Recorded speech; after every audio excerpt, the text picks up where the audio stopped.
Welcome students. With the government of NDA coming back for third time, and with budget preparations in few weeks and the government not being left leaning, usually it's expected to have disinvestment and privatization targets. So in this context, let's have a look at what privatization is and how it differs from disinvestment and other related aspects which are important for your examination. So without any delay, let's look at what actually privatization is all about. So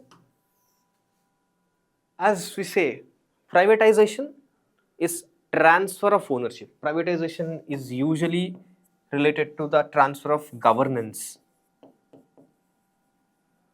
and administration of any public sector undertaking. So governance and administration, if it is transferred to private players from government, then it is referred as privatization. It can be through transfer of shares or just giving the power to govern. It can be both ways. So I think broadly you understood generalized definition of what privatization is and what concept we are discussing about. If it's clear, then let's look at the other side of it by comparing it with disinvestment. So with disinvestment and privatization being comparative, usually interchangeably used, one could be considered a subset of other, but not exactly the same thing. Disinvestment is about reducing share. And this disinvestment is about reducing shares or shareholdings in PSU. For example, LIC is still owned by government, but it has disinvested few shares, which means suppose 10 or 20% of shares are disinvested and still 90 or 80% of the shares are still owned by government. So retaining the ownership, if you just give a part of share to private players or public or someone else other than government itself, then it is disinvestment. This disinvestment in multiple steps, if it is done and the ownership is transferred more than 50% and the larger say is not governments but the private players, then it would become privatization from disinvestment. I think this is pretty simple concept and you're clear about it. And what advantages they would get with least interference in the governance, I think you understood what efficiency could be achieved, and that's a notion. I mean, there are both sides of it. Let's not get into that debate. More than that, as we are in the week before the budget preparations would start, it would be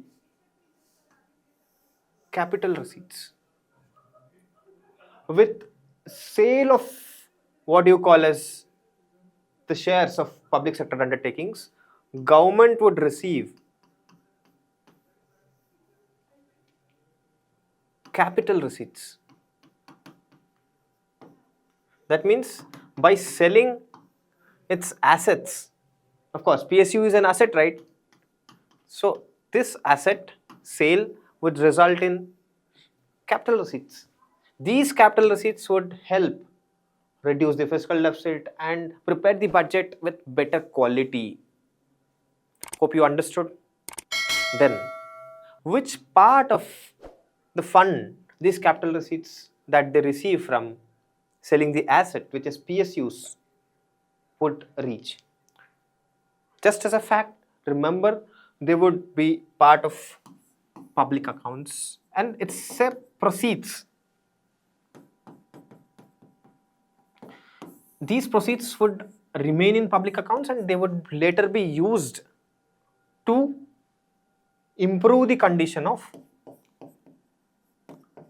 other PSUs. As part of budget, there will be some activity that would improve the PSUs, and that money would be used.